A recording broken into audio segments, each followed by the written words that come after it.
हिंदी व्याकरण के आज के इस पाठ में हम पढ़ेंगे क्रिया के काल अर्थात टेंस। क्रिया के काल इस वीडियो के दो भाग बने हैं।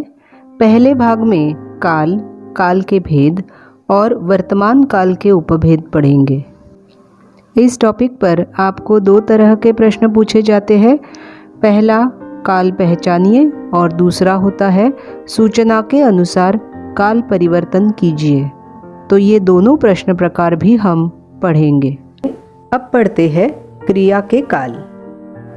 तितलियां फूल पर बैठती है। तितलियां फूल पर बैठ रही थी। तितलियां फूल पर बैठेंगी। इन वाक्यों में बैठना यह क्रिया भिन्न भिन्न समय की जानकारी देती है। यहाँ काल की परिभाषा तैयार होती है। क्रिया के जिस रूप से कार्य करने या कार्य के होने के समय का ज्ञान होता है उसे काल कहते हैं। इन वाक्यों में पहला वाक्य वर्तमान समय की घटना को सूचित कर रहा है, जैसे तितलियां फूल पर बैठती है, अंत में है आया है, तो यह वाक्य वर्तमान काल सूचित कर रहा है। दूसरा वाक्य तितलियां फूल पर बैठ रही थी तो इसमें बीती हुई घटना के बारे में बताया गया है, इसलिए यहाँ पर भूतकाल है।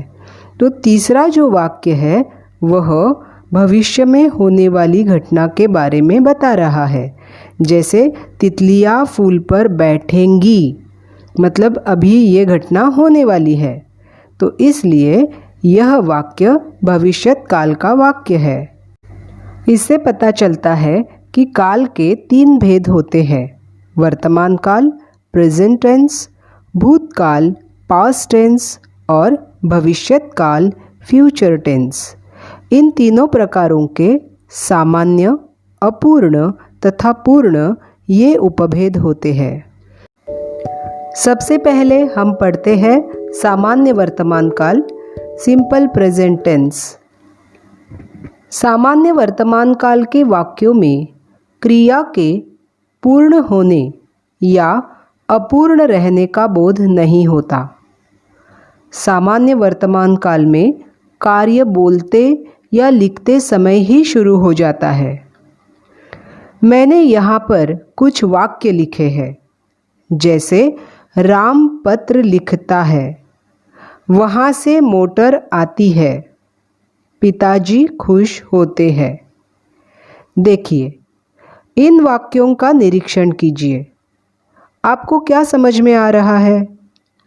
तीनों वाक्यों के अंत में है यह क्रिया आई है। है के पहले आने वाली जो क्रिया है उसे मुख्य क्रिया कहते हैं। तो देखिए, तीनों वाक्यों में मुख्य क्रिया को ता, ती, ते ये प्रत्यय लगे हैं। ऐसा क्यों लिखा जाता है? देखिए, पहले वाक्य में लिखता इस क्रिया की मूल क्रिया है लिखना, तो इसे ता प्रत्यय लगा है, क्योंकि इस वाक्य में कर्ता के अनुसार क्रिया प्रयुक्त की जाती है। राम शब्द पुल्लिंग है, इसलिए इस वाक्य में यह क्रिया जो है वह भी पुल्लिंग में ही प्रयुक्त हुई है। तो एक बात ध्यान में रखिए, इस काल में कर्ता के अनुसार ही क्रिया प्रयुक्त होती है। सामान्य वर्तमान काल में कर्ता के अनुसार ही क्रिया प्रयुक्त की जाती है। अगर कर्ता स्त्रीलिंग है तो ती प्रत्यय दिया जाएगा, और अगर कर्ता बहुवचन या फिर आदरार्थी बहुवचन में है तो क्रिया को ते प्रत्यय लगेगा। वहाँ से मोटर आती है, इस वाक्य में मोटर शब्द जो है वो स्त्रीलिंग है, इसलिए यहाँ पर आना इस क्रिया को ती प्रत्यय लगा है, आती है। पिताजी खुश होते हैं, इस वाक्य में पिताजी शब्द जो है वो आदरार्थी बहुवचन के रूप में प्रयुक्त किया गया है, इसलिए लिखा है होते हैं। तो इसे होना इस क्रिया को ते प्रत्यय लगा है। तो इन दोनों वाक्यों में आप देख सकते हो कि मुख्य क्रिया को प्रत्यय लगे हुए हैं। यहाँ आपने सीखा सामान्य वर्तमान काल के वाक्यों को किस तरह से पहचाना जाता है। देखिए, फिर से एक बार सुनिए। वाक्य के अंत में है होता है और मुख्य क्रिया को ता, ती, ते आदि प्रत्यय लगाए जाते हैं। अब हम सीखेंगे किसी वाक्य को सामान्य वर्तमान काल में किस तरह परिवर्तित किया जाता है। आपको प्रश्न पत्र में इस तरह का प्रश्न पूछा जाता है। सूचना के अनुसार काल परिवर्तन कीजिए। पेड़ पर फूल आए, ब्रैकेट में होता है सामान्य वर्तमान काल। इस तरह से आपको दिया गया वाक्य सामान्य वर्तमान काल में परिवर्तित करना होता है। तो देखेंगे इसे किस तरह से परिवर्तित किया जाएगा। सबसे पहली बात, अंत में है का होना आवश्यक है। और दूसरी बात, मुख्य क्रिया को ता, ती, ते इनमें से कोई एक प्रत्यय जुड़ेगा। तो इस वाक्य में आए यह मुख्य क्रिया है। इसकी मूल क्रिया है आना, तो इसे प्रत्यय लगेगा ते। क्योंकि फूल शब्द बहुवचन में प्रयुक्त हुआ है, तो वाक्य इस तरह से बनेगा, पेड़ पर फूल आते हैं। इस तरह अब हम दूसरा वाक्य भी पढ़ेंगे। रीना ने अपना काम किया है। इस वाक्य को हमें सामान्य वर्तमान काल में लिखना है। तो सबसे पहली बात, वाक्य के अंत में है होना आवश्यक है। अब हम है लिखेंगे। अब देखते हैं है के पहले वाली क्रिया कौन सी है। है के पहले किया यह मुख्य क्रिया है, तो इसकी मूल क्रिया क्या है? करना। अब इसे ता, ती, ते इनमें से कोई एक प्रत्यय लगाओगे। देखिए, इस तरह के वाक्यों में ध्यान में रखिए, सामान्य वर्तमान काल के वाक्यों में ने यह विभक्ति प्रत्यय नहीं लगाया जाता। अब हम उस ने को हटा देंगे। अब वाक्य क्या होगा? रीना अपना काम। अब बताइए, ता, ती, ते इनमें से कौन सा प्रत्यय जुड़ेगा? ती। तो वाक्य इस तरह से बनेगा, रीना अपना काम करती है। तो यहाँ पर इस वाक्य में आपने एक बात सीखी है कि सामान्य वर्तमान काल के वाक्यों में कर्ता को ने विभक्ति प्रत्यय नहीं लगाया जाता। और एक वाक्य हम पढ़ेंगे, उसने खाना खाया। इस वाक्य को सामान्य वर्तमान काल में परिवर्तित करना है।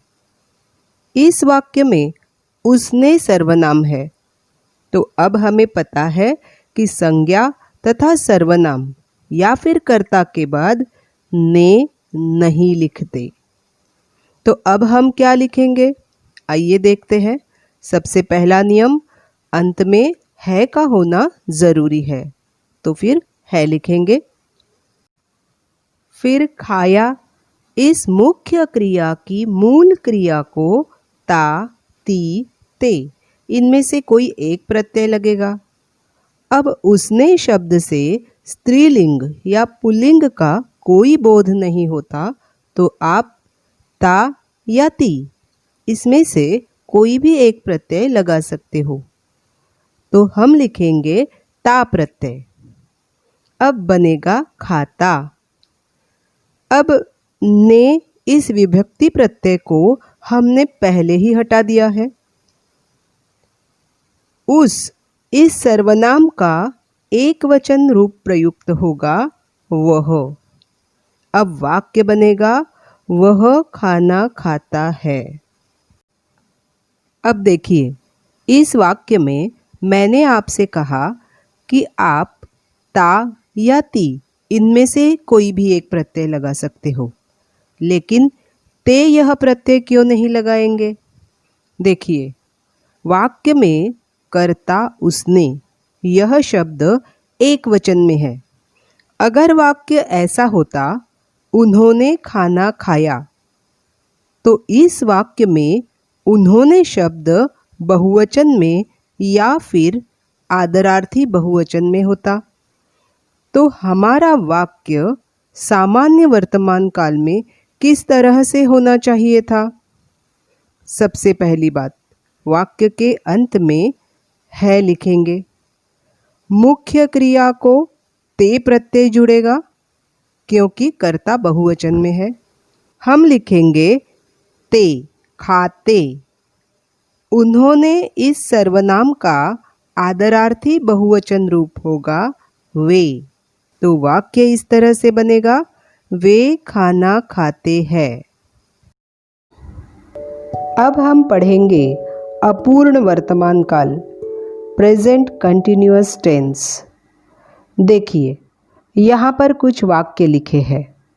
राम पत्र लिख रहा है, वहाँ से मोटर आ रही है, पिताजी खुश हो रहे हैं। अब इन तीनों वाक्यों का निरीक्षण कीजिए। आप देखेंगे कि एक वाक्य में 3 क्रियाएं आई है। देखिए, वर्तमान काल होने के कारण अंत में है का होना बहुत ज़रूरी है, इसलिए अंत में है लिखा हुआ है। है के पहले रहा, रही, रहे ये क्रियाएं अपूर्णता दर्शाने के लिए प्रयुक्त की गई है, क्योंकि ये अपूर्ण वर्तमान काल है। तो ध्यान में रखिए कि अपूर्ण वर्तमान काल में क्रिया की अपूर्णता दर्शाने के लिए रहा, रही, रहे इनका होना आवश्यक है।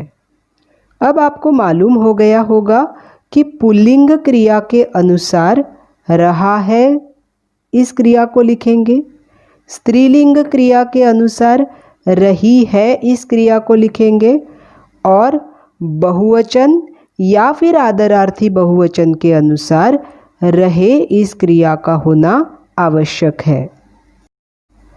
अब हम देखते हैं कि मुख्य क्रिया को किस तरह से प्रयुक्त किया गया है। जैसे पहले वाक्य में लिखना, यह मुख्य क्रिया की मूल क्रिया है। उसके ना को हटाकर उसका लिख यह रूप प्रयुक्त किया गया है। दूसरे वाक्य में आना यह मूल क्रिया है। उसका ना हटाकर उसका आ यह रूप प्रयुक्त किया गया है। और होना यह जो मूल क्रिया है यह तीसरे वाक्य में है। उसका ना हटाकर यहाँ पर हो यह रूप प्रयुक्त किया गया है। लिख, आ, हो ये रूप क्यों प्रयुक्त किए गए हैं? क्योंकि वाक्य की अपूर्णता दर्शाने के लिए। अपूर्ण वर्तमान काल के वाक्यों को पहचानना आसान होता है, क्योंकि अंत में अगर आप देखते हो कि रहा है, रही है, रहे हैं, अगर ये क्रियाएं आई है तो आप तुरंत जान जाओगे कि ये वाक्य अपूर्ण वर्तमान काल का ही है। अब हम कुछ वाक्यों को अपूर्ण वर्तमान काल में परिवर्तित करेंगे। जैसे पेड़ पर फूल आए, इस वाक्य को अपूर्ण वर्तमान काल में लिखिए। सबसे पहले अंत में कौन सी क्रिया का होना आवश्यक है? तो हम लिखेंगे है। अब रहा, रही, रहे इनमें से कौन सी क्रिया लिखेंगे? देखिए, आए यह क्रिया बहुवचन में है।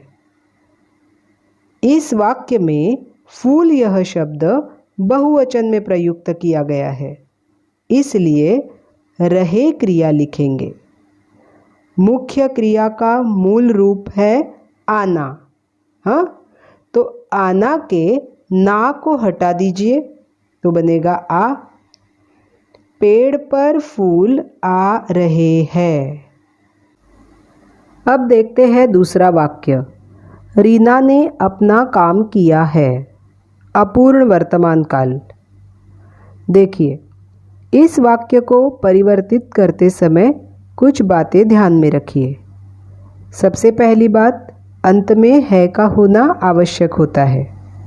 अब दूसरी बात, अपूर्ण वर्तमान काल के वाक्यों में ने विभक्ति प्रत्यय नहीं लिखा जाता, तो हम ने को हटा देंगे। अब दूसरी बात, मुख्य क्रिया की मूल क्रिया है करना, तो इस करना का ना हटा दीजिए और बाकी लिखिए रीना अपना काम कर रही है। यहाँ पर रही शब्द प्रयुक्त होगा क्योंकि रीना यह स्त्रीलिंग शब्द है। रीना अपना काम कर रही है। अब हम और एक वाक्य अपूर्ण वर्तमान काल में परिवर्तित करके देखेंगे। उसने खाना खाया। अब उत्तर लिखते समय सबसे पहली बात आप ध्यान में रखोगे, आपको अंत में है लिखना है। तो चलिए हम है लिखते हैं। अब वाक्य में उसने यह जो सर्वनाम आया है वह एक वचन में प्रयुक्त हुआ है। उसका ने हटाने पर उस सर्वनाम का एक वचन का रूप बनेगा वह। क्रिया की अपूर्णता दर्शाने के लिए सर्वनाम उसने के बदले वह रूप हम प्रयुक्त करेंगे। अब खाया इस मुख्य क्रिया का मूल रूप होगा खाना, उसका ना हटा दीजिए। अब खा बाकी रहेगा, उसे लिख दीजिए। अब आप रहा या रही इन दोनों में से कोई एक क्रिया प्रयुक्त कर सकते हो, क्योंकि सर्वनाम पुल्लिंग है या स्त्रीलिंग है इसका बोध हमें नहीं हो रहा। अब हम इस वाक्य में लिखेंगे रहा, तो वाक्य इस तरह से बनेगा वह खाना खा रहा है। अब अगर वाक्य होता उन्होंने पत्र लिखा, तो उन्होंने यह जो सर्वनाम बहुवचन में प्रयुक्त हुआ है उसकी जगह पर वे प्रयुक्त होगा और वाक्य बनेगा वे पत्र लिख रहे हैं। अब पढ़ेंगे पूर्ण वर्तमान काल अर्थात प्रेजेंट परफेक्ट टेंस। इसे आसन्न भूतकाल भी कहा जाता है। इन वाक्यों में कार्य के पूर्ण होने का बोध होता है। हम कुछ उदाहरण देखेंगे। राम ने पत्र लिखा है। वहाँ से मोटर आई है। पिताजी खुश हुए हैं। देखिए, ये वाक्य पूर्ण वर्तमान काल के हैं। आप किस तरह से पहचानोगे कि ये वाक्य पूर्ण वर्तमान काल के हैं? सबसे पहली बात, इन वाक्यों के अंत में है होता है। और दूसरी बात, है के पहले आने वाली मुख्य क्रिया का स्वर आ, ई और ए होता है। अब हम पहला वाक्य देखेंगे। राम ने पत्र लिखा है। इस वाक्य में लिखा यह मुख्य क्रिया है। इसकी मूल क्रिया है लिखना। इसके ना को हटाकर लिख इस क्रिया को आ स्वर जोड़ दिया जाता है, तो लिखा यह पूर्ण वर्तमान काल की क्रिया तैयार होती है। देखिए, पुल्लिंग एक वचन की क्रिया के लिए ही आ स्वर जुड़ता है। दूसरा वाक्य, वहाँ से मोटर आई है। इस वाक्य की मुख्य क्रिया है आई। इसकी मूल क्रिया है आना। इस आना के ना को हटाकर इसमें ई स्वर जोड़ दिया जाता है तो आई यह पूर्ण वर्तमान काल की क्रिया बनती है। पूर्ण वर्तमान काल के वाक्यों में अगर क्रिया स्त्रीलिंग में प्रयुक्त हो तो उसे ई स्वर जुड़ता है। तीसरा वाक्य है पिताजी दिल्ली गए हैं। इस वाक्य में गए यह मुख्य क्रिया है। इसकी मूल क्रिया है जाना। इसका गए यह रूप पूर्ण वर्तमान काल में प्रयुक्त किया जाता है। अगर क्रिया आदरार्थी बहुवचन की हो तो उसे ए स्वर जुड़ता है और अगर पुल्लिंग बहुवचन की हो तो उसे ए स्वर जुड़ता है। जैसे पेड़ पर फूल आए हैं। इस वाक्य में आए यह मुख्य क्रिया है और इसकी मूल क्रिया है आना। इसके ना को हटाकर ए स्वर जोड़ दिया जाएगा क्योंकि फूल शब्द बहुवचन में प्रयुक्त किया गया है। अब हम कुछ वाक्य पढ़ेंगे। उन्होंने दिया जलाया है। राम ने पत्र लिखा है। कृष्ण ने बांसुरी बजाई है। पिताजी ने खिलौने लाए हैं। ये वाक्य पूर्ण वर्तमान काल के वाक्य है। इन वाक्यों में ने यह शब्द चारों वाक्यों में आया है। तो ये ने किन वाक्यों में आता है? ये जो ने है ये विभक्ति प्रत्यय है। जिन वाक्यों में कर्म होता है, मतलब इन वाक्यों में देखिए जलाने की क्रिया दिए पर हुई है तो दिया कर्म है। लिखने की क्रिया पत्र पर हुई है तो पत्र कर्म है।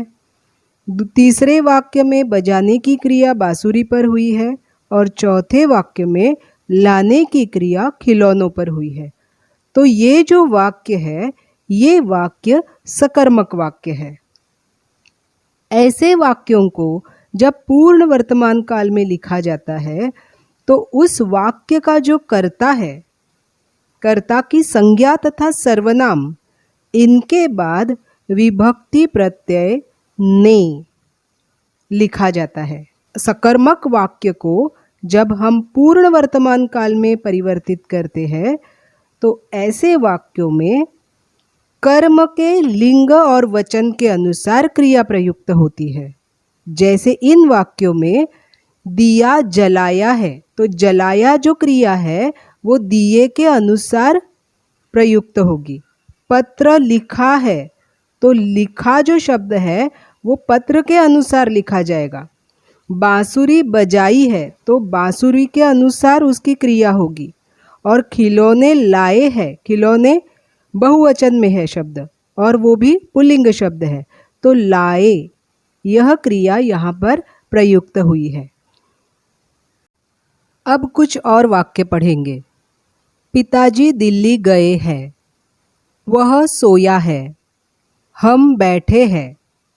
बारिश हुई है। ये वाक्य भी पूर्ण वर्तमान काल के ही वाक्य है, लेकिन इन वाक्यों में कर्ता की संज्ञा तथा सर्वनाम के बाद हमें ने यह विभक्ति प्रत्यय नहीं दिखाई देता। इन वाक्यों में वो प्रयुक्त नहीं हुआ है क्योंकि इन वाक्यों में कर्म नहीं है। जिन वाक्यों में कर्म नहीं होता ऐसे वाक्यों को पूर्ण वर्तमान काल में परिवर्तित करते समय उस वाक्य के कर्ता के बाद ने यह विभक्ति प्रत्यय नहीं लिखा जाता। ऐसे वाक्यों की जो क्रियाएं होती है वो क्रियाएं कर्ता के लिंग तथा वचन के अनुसार प्रयुक्त होती है।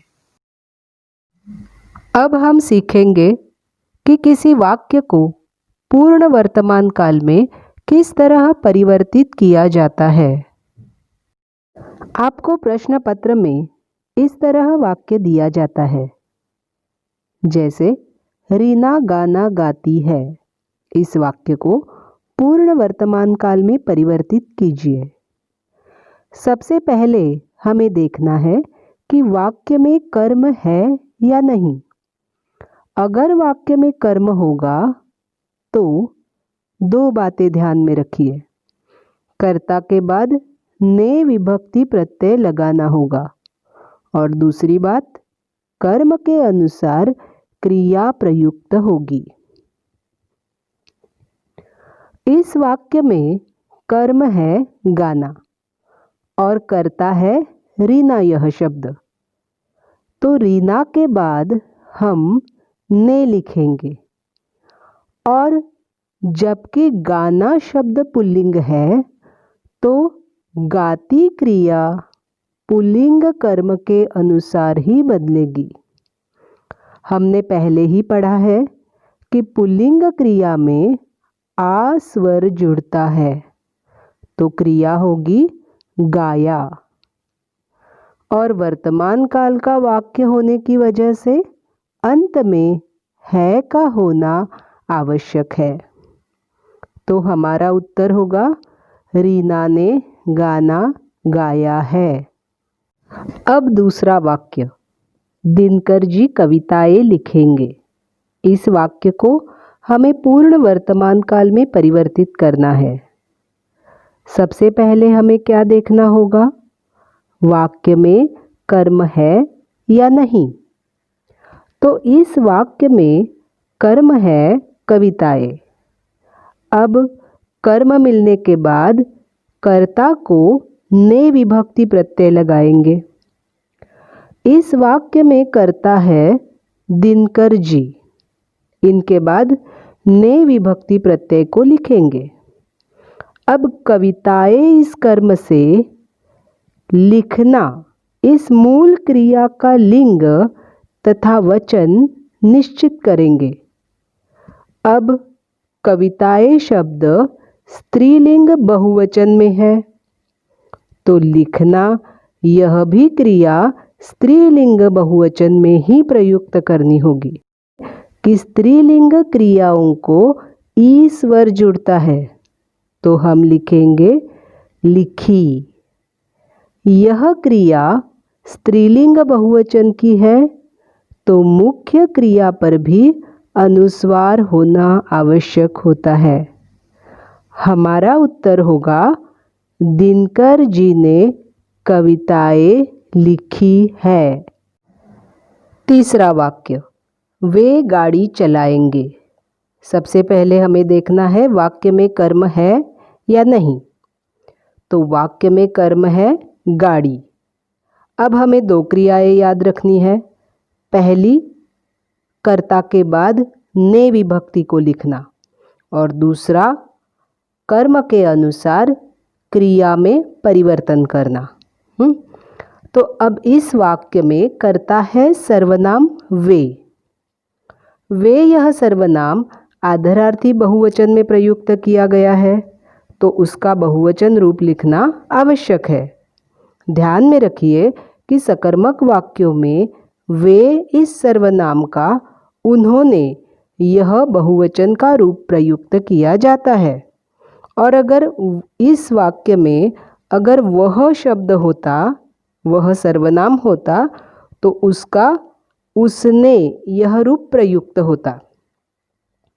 लेकिन इस वाक्य में वे सर्वनाम है तो हम उन्होंने यह रूप लिखेंगे।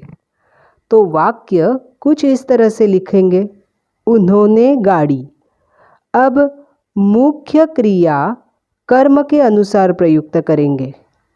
गाड़ी शब्द स्त्रीलिंग है तो चलना इस मूल क्रिया को ई स्वर लगेगा। और अंत में सबसे ज़रूरी बात है को लिखना, क्योंकि इसी से समझता है कि यह वर्तमान काल का वाक्य है। तो हमारा वाक्य तैयार होगा, उन्होंने गाड़ी चलाई है। अब एक अंतिम वाक्य देखेंगे, हम बैठते हैं। इसे पूर्ण वर्तमान काल में परिवर्तित कीजिए। सबसे पहले हम देखेंगे वाक्य में कर्म है या नहीं? तो इस वाक्य में कर्म नहीं है। तो हमें दो बातें ध्यान में रखनी है। यहाँ पर कर्ता को ने प्रत्यय नहीं लगेगा। दूसरी बात, इस वाक्य में जो क्रिया लिखेंगे वो कर्ता के अनुसार होगी। अब इस वाक्य में हम सर्वनाम के बाद ने विभक्ति प्रत्यय नहीं लिखा जाएगा। इसके बाद इस वाक्य में बैठ यह जो क्रिया है इसे ए स्वर जुड़ेगा, क्योंकि कर्ता हम यह शब्द जो है वह बहुवचन में प्रयुक्त हुआ है। तो क्रिया बनेगी बैठे और अंत में है प्रयुक्त करेंगे। तो अब वाक्य तैयार होगा, हम बैठे हैं। क्रिया के काल इस पाठ का पहला भाग समाप्त होता है। पाठ से संबंधित स्वाध्याय की PDF मैंने डिस्क्रिप्शन बॉक्स में दे दी है, उसे डाउनलोड करें और अपनी पढ़ाई शुरू रखें। मैं अधिश्री आपसे विदा लेती हूँ। धन्यवाद।